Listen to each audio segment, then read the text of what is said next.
पाकिस्तान के एक गांव चक जलालपुर में ईद उल अजहा आने वाली थी। गांव में बिल्लू नाम का बंदा जो अपनी बेगम बिल्ली के साथ रहता था। बिल्लू की मार्केट में फ्रूट की दुकान थी जिधर से बिल्लू का अच्छा निजाम चल रहा था। उसी गांव में मना नाम का बंदा अपनी बेगम मानो के साथ रहता था। मना ने अपने घर में एक बकरा पाला हुआ था जिसको उसने इस ईद पे किसी को ये बकरा बेचकर अच्छा मुनाफा कमाना था। मना का भी गांव में एक फ्रूट का ठेला था। अब मना के पास एक कहावत आता है, भाई ये सेब आपने कितने रुपए किलो लगाए हुए हैं? मुझे डॉक्टर्स ने कहा है आप ज्यादा से ज्यादा सेब खाओ। साहिब आपको मालिक साहब 300 रुपए किलो के हिसाब से लगा दूंगा। आपको कितने किलो चाहिए? नहीं भाई 300 रुपए तो आप ज्यादा मांग रहे हो, 200 रुपए के किलो लगा लो। नहीं, आपको 200 रुपए किलो साहिब जहाँ से मिलते हैं आप ले लो। मैं आपको 300 रुपए से कम में साहिब नहीं दूंगा। ठीक है भाई, जैसे आपकी मर्जी, मैं किसी और से ले लेता हूँ। फिर वो ग्राहक उधर से बिल्लू की फ्रूट की दुकान पे चला जाता है। भाई ये सेब आपने कितने रुपए किलो लगाए हुए हैं? सेब आपको 250 रुपए किलो के हिसाब से लगा दूंगा। आपको कितने किलो चाहिए? मुझे 5 किलो सेब चाहिए, लेकिन आप 200 रुपए किलो के हिसाब से लगाओ तो 5 किलो डाल दो। अच्छा ठीक है भाई, मैं आपको 5 किलो सेब डाल देता हूँ। बिल्लू का फ्रूट अच्छा होता और कीमत भी कम होती थी, इसलिए जो बंदा भी बिल्लू के पास फ्रूट लेने आता उसको बिल्लू का फ्रूट अच्छा लगता, इसलिए आइंदा भी वो फिर बिल्लू से ही फ्रूट खरीदता था। उसी गांव में एक मालिक साहब भी रहते थे। मालिक साहब एक छोटी सी बीमारी की वजह से हॉस्पिटल में थे। अब डॉक्टर उनके मुलाजिमों को कहता है, बात सुनिए, मालिक साहब की अब तबीयत ठीक है, बस आपने इन्हें रोज फल फ्रूट खिलाना है, कोई दिन भी नागा नहीं करना। रोज इनको अच्छा अच्छा फ्रूट खिलाना है तो इनकी सेहत ठीक रहेगी।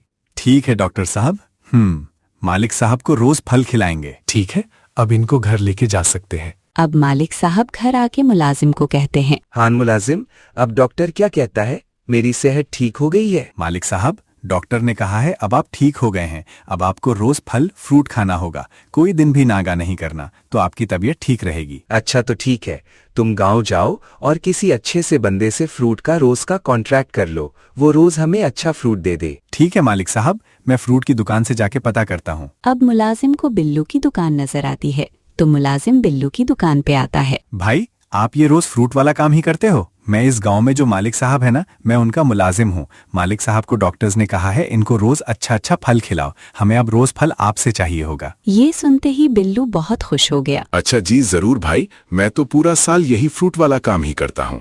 रोज आपको कितना और कौन कौन सा फ्रूट चाहिए होगा? बस कोई से भी 3-4 फ्रूट डाल देना, रोज का तकरीबन 5 किलो फ्रूट होगा। ठीक है भाई, मैं आपके लिए रोज फ्रूट डाल दूंगा, आप आके ले जाना।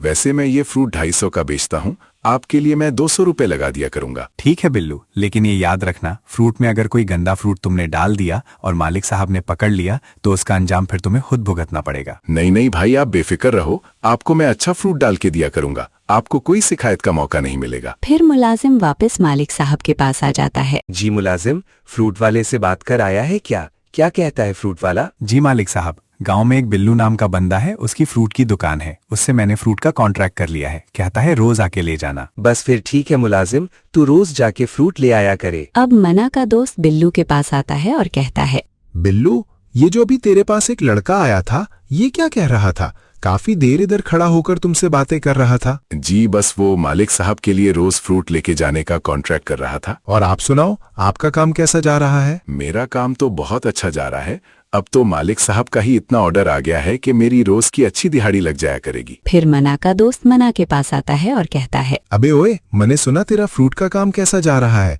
उधर बिल्लू का तो फ्रूट वाला बहुत अच्छा काम चल रहा। कोई नहीं यार, जो भी गांव से बंदा आता है इतनी कम कीमत करा देता है, उसमें फिर सही बचत तो नहीं होती ना। अच्छा, वो जो बिल्लू है ना, उसने इस गांव के मालिक साहिब का ऑर्डर पकड़ा हुआ है, रोज उनके साथ उसका कॉन्ट्रैक्ट हुआ है। अच्छा यार, वो मालिक साहिब मेरे से फ्रूट का कॉन्ट्रैक्ट कर ले तो फिर बात है ना। बस मैं फिर इस बारे में सोचता हूँ। हाँ हाँ, मैंने इस बारे में सोचा, अगर तू मालिक साहिब का ऑर्डर ही पूरा कर लेना तो अच्छी खासी कमाई हो जाएगी। अब बिल्लू के पास एक व्यापारी आता है और कहता है, भाई साहब, मैं बहुत सारी गाय बेचने के लिए इस गांव में लाया था। अब मेरे पास ये एक ही गाय रह गई है और मुझे इसको आज ही बेच के वापस अपने घर जाना है। मुझे पैसों की अभी बहुत जरूरत है। अच्छा, अगर तो आपको पैसों की बहुत जरूरत है तो ये गाय आप कितने की दोगी? भाई मैंने ये गाय 1,50,000 की ली थी, आप मुझे इसका इतना ही दे दें क्योंकि पैसों की मुझे बहुत जरूरत है। अच्छा चलो ठीक है भाई, आप ये गाय मुझे दे दो। फिर वो बड़ी गाय बिल्लू उस व्यापारी से खरीद लेता है और उसे अपने घर लेके चला जाता है। बिल्लू, ये आप इतनी बड़ी गाय किधर से ले आए हो? मुझे ये गाय बहुत अच्छी लगती है। बेगम, दुकान पे एक व्यापारी आ गया था और बहुत मजबूरी में था, उससे मैंने ये गाय खरीद ली है। तुम अब इसका ख्याल रखना, खाना पानी टाइम से इसे देती रहना ताकि मैं इसको ईद पे किसी को बेच सकूं। ठीक है बिल्लू, मैं इसका ख्याल रखूंगी, आप बेफिक्र हो जाएं। फिर बिल्ली उस गाय का ख्याल रखती थी और बिल्लू अपनी दुकान पे काम करता था। उधर मना और मना का दोस्त होते हैं। अच्छा बात सुन, मेरे दिमाग में एक बहुत अच्छा आइडिया आ रहा है जिससे मालिक साहिब का ऑर्डर मेरे पास आ जाएगा। अच्छा वो कैसे? मालिक साहिब को बिल्लू का फ्रूट बहुत अच्छा लगता है और बिल्लू मालिक साहिब के लिए रोज अच्छे से अच्छा फ्रूट बेचता है। बस मैं तुझे जैसे कह रहा हूँ तू करता जा। अच्छा ठीक है मना, तू मुझे पूरा प्लान समझा दे। फिर मना अपने दोस्त को पूरा प्लान समझा देता है। चल मेरे दोस्त, आजा बिल्लू की दुकान पे चले। अचानक बिल्ली बिल्लू की दुकान पे गाय को लेके आती है। बिल्लू, आप इस गाय को अभी इधर बांध दो, मैं अभी अपनी एक दोस्त के पास जा रही हूँ। सोचा गाय को तुम्हारे पास बांध दो वरना कोई घर से खोल के न ले जाए। अच्छा चलो ठीक है बेगम, गाय इधर बनती है, आप अपनी दोस्त के पास से हो आओ। थोड़ी देर बाद मना और मना का दोस्त बिल्लू की दुकान पे आते हैं तो मना का दोस्त बिल्लू को बातों में लगाता है और मना फौरन मालिक साहब वाला ऑर्डर जो बिल्लू ने बनाया हुआ था उसको उठा के उसकी जगह दूसरे गले सारे फलों वाला शॉपर रख देता है। अब मना सोचता है, हाँ अब ठीक हो गया है। अब जब वो मुलाजिम ये गले सरे फ्रूट वाला शॉपर मालिक साहिब को जाके देगा तो मालिक साहिब बिल्लू पे बहुत गुस्सा होंगे। अब मना को बिल्लू की बड़ी गाय नजर आती है। बिल्लू, ये गाय किसकी खड़ी हुई है? इतनी बड़ी गाय, ये तो गांव की सबसे बड़ी गाय है।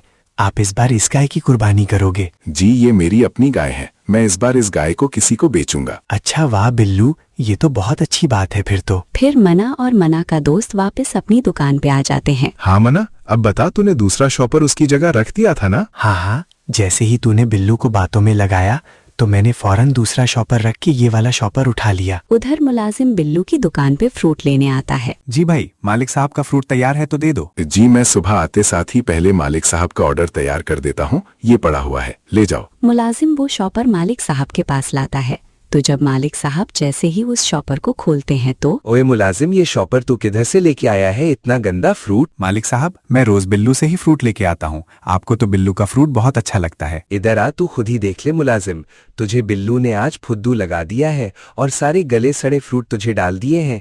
जल्दी से अभी जा और बिल्लू को पकड़ के ला। फिर मुलाजिम फौरन निकलता है और बिल्लू की दुकान पे पहुंच जाता है। वाह बिल्लू वाह, तेरे पे हमने भरोसा ही क्या किया, तूने हमें ही चुना लगाना शुरू कर दिया। अभी जल्दी से उठ और आ, मालिक साहब तुझे बुला रहे हैं। हैं भाई साहब, ये क्या बात आप कर रहे हो? आप मुझे बताओ तो सही, हुआ क्या है? अच्छा बस बस बिल्लू, ज्यादा भोला बनने की जरूरत नहीं है, तुझे सब पता है। अभी जो तूने मुझे फ्रूट का शॉपर दिया था उसमें तूने सारा गला सारा फल डाला हुआ था। नहीं भाई साहब, मैं तो रोज आपके लिए सबसे अच्छा फ्रूट सबसे पहले ही निकाल देता हूँ। अभी तुम जल्दी से चलो, मालिक साहब तुम्हें बुला रहे हैं। फिर मुलाजिम बिल्लू को फौरन मालिक साहब के पास ले जाता है। हाँ बिल्लू, ये देख अपना फ्रूट, हमने तुझ पे भरोसा किया कि तू अच्छा बंदा है, हमें अच्छा अच्छा फ्रूट देगा, लेकिन तूने भी हमें सही फुद्दू लगाया है। फौरन उसी वक्त मना भी मालिक साहब के पास आ जाता है। नहीं मालिक साहब, मैंने तो आपका बहुत अच्छा सा फ्रूट का शॉपर बना के रखा था, लेकिन ये सारा कैसे हुआ मुझे कुछ पता नहीं है। अब तू अपना मुंह बंद रख, हमें चुना लगा के कहता है मुझे पता नहीं चला। अरे मालिक साहिब,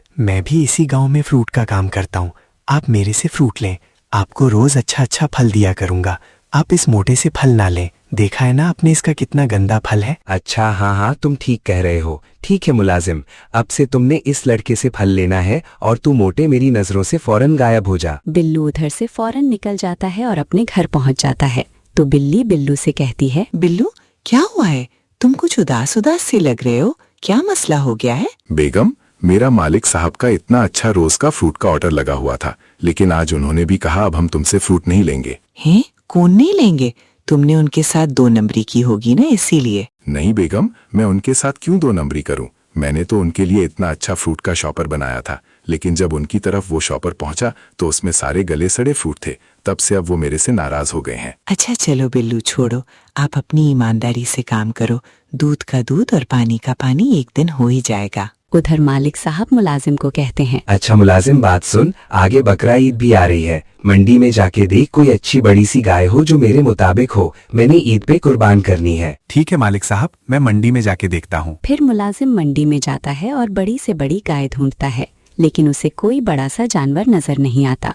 अब मुलाजिम वापस आके मालिक साहब को कहता है, मालिक साहब, मैंने बहुत मंडियों में बड़ा जानवर ढूंढा है, लेकिन कोई बड़ा सा जानवर नजर नहीं आया। उधर मना का दोस्त मना के पास आता है। ओए बात सुन, मालिक साहिब का फ्रूट का ऑर्डर अब से मुझे मिल गया है, अब तो मेरी मौजें लग गई हैं। अच्छा वाह यार, यानी हमारा वही तरीका कामयाब हो गया है। कामयाब कैसे नहीं होना था, प्लान बनाया जो मैंने था। अब बस एक मसला और है यार, वो भी हो जाए तो मेरी तो ईद बहुत अच्छी हो जाएगी। अब कौन सा मसला है तू मुझे बता, हो सकता है मैं उस मसले का हल निकाल लूं। यार मैंने एक बकरा पाला हुआ है, इस बार मैंने किसी को वो बकरा बेचना है। तो इसमें कौन सी परेशानी वाली बात है, ईद उल अजहा पे रोज लोग तो बहुत बकरे लेते हैं, तेरा बकरा भी बिक जाएगा, तो मुझे अपना बकरा दिखा दे। फिर मना का दोस्त मना के घर आता है। मना अपने दोस्त को अपना बकरा दिखाता है। ये देख, ये मेरा बकरा है, तू इसको 1 लाख का बिकवा दे, तुझे मैं 20,000 रुपए कमीशन दे दूंगा। अच्छा चल ठीक है, मेरे पास एक ग्राहक है, उसे मैं अभी ले आता हूँ। फिर मना का दोस्त फौरन एक ग्राहक लाता है। जी भाई, ये देखो बकरा, इसको मैंने घी मक्खन बादाम पिस्ते खिला के पाला है। ये बकरा मैं आपको 1,50,000 में दे दूंगा, आपने लेना है तो बताओ। चलो, इसका आपको फाइनल 1 लाख रुपीस देता हूँ। मना फौरन मान जाता है और बकरा ग्राहक को दे देता है और ग्राहक बकरे को लेके चला जाता है। देखा ना मैंने कैसे तेरा बकरा 1 लाख में बिकवा दिया है। चल अब मेरा कमीशन मुझे दे दे। हैं? अभी चल भाग इधर से, तेरा कोई कमीशन नहीं बनता। पूरा साल मैंने इस बकरे पे इतनी मेहनत की है, ये सारे पैसे मेरे हैं, तुझे मैं कुछ भी नहीं दूंगा। अच्छा ठीक है मना, पैसे आते ही तेरा रवैया ही चेंज हो गया है। मैं अभी जाता हूँ ना मालिक साहिब के पास और उनको इस सारी बात का बताता हूँ। हाँ हाँ, तू जा बेशक, पता मैं किसी मालिक से नहीं डरता। फिर दोस्त फौरन मालिक साहब के पास चला जाता है और उनको इस सारी बात का बताता है। अच्छा, तो उस मनिया की इतनी हिम्मत, पहले बिल्लू को मेरी नजरों में उसने बदनाम किया और वो सारे गंदे सड़े फ्रूट मनिया ने डाले हुए थे। जी हाँ मालिक साहिब, सिर्फ इसलिए ताकि बिल्लू की दुकानदारी खराब हो और वो सारा फ्रूट मना से लेने लगे। अच्छा, मुझे तो बहुत दुख हो रहा है, मैं तो बिल्लू पे इतना गुस्सा हुआ, जबकि हकीकत ये थी। मुलाजिम फौरन से मनिया को पकड़ कर लाओ। फिर मुलाजिम मना के पास आता है और कहता है, चलो माना, मालिक साहब आपको बुला रहे हैं। मुझे क्यों बुला रहे हैं? मैंने ऐसा क्या कर दिया है? तेरे दोस्त ने मालिक साहब को सारी हकीकत के बारे में बता दिया है। फिर मना को मुलाजिम ले जाता है और मालिक साहब के हुक्म के मुताबिक मना को जेल में बंद कर देते हैं। माना को घर से पकड़कर जेल में बंद कर दिया है। अब क्या हुक्म है मालिक साहब? ठीक है, ये बिल्कुल ठीक किया है तुमने, इस मनिया की यही सजा बनती है। मालिक साहब इस असल बात पे परेशान हो रहे होते हैं कि बिल्लू एक अच्छा बंदा है, लेकिन उन्होंने बिल्लू की एक बात नहीं सुनी। फिर मालिक साहब और मुलाजिम बिल्लू के घर आते हैं तो मालिक साहब बिल्लू की गाय देख के बहुत खुश हो जाते हैं। बिल्लू, तुम एक सच्चे इंसान थे, तो मुझे माफ कर दो, मैंने तुम्हारी एक बात भी नहीं सुनी थी। मुझे लगा था कि तुम हमारे साथ 2 नंबरी कर रहे हो, लेकिन जब हकीकत पता चली तो बहुत शर्मिंदा हो गया। नहीं मालिक साहब, माफी की कोई बात नहीं, जो इंसान के नसीब में लिखा होता है वो उसे मिलकर ही रहता है। बिल्लू, ये तुमने इतनी बड़ी गाय भी पाली हुई है, मुझे इसी तरह का जानवर ही खरीदना था। तुम बताओ कितने का जानवर बेचते हो, मैं तुमसे ये जानवर लूंगा। मैंने मुलाजिम को कब से मंडियों में भेजा है, लेकिन उन्हें इस तरह का जानवर मिल ही नहीं रहा। जी हाँ मालिक साहब, मैं इस बार इसको बेचना ही है। ठीक है, आपको जितने में समझ आती है आप ही ले जाएं। फिर मालिक साहब वो गाय बिल्लू से अच्छी कीमत में खरीद लेते हैं और इससे बिल्लू और बिल्ली भी बहुत खुश हो जाते हैं। मेरी तरफ से आपको और आपकी पूरी फैमिली को ईद उल अजहा की खुशियाँ बहुत बहुत मुबारक हों। अगर आपको ये स्टोरी अच्छी लगी हो तो इस स्टोरी को लाइक और मेरे चैनल को लाजमी सब्सक्राइब करें। बहुत बहुत शुक्रिया।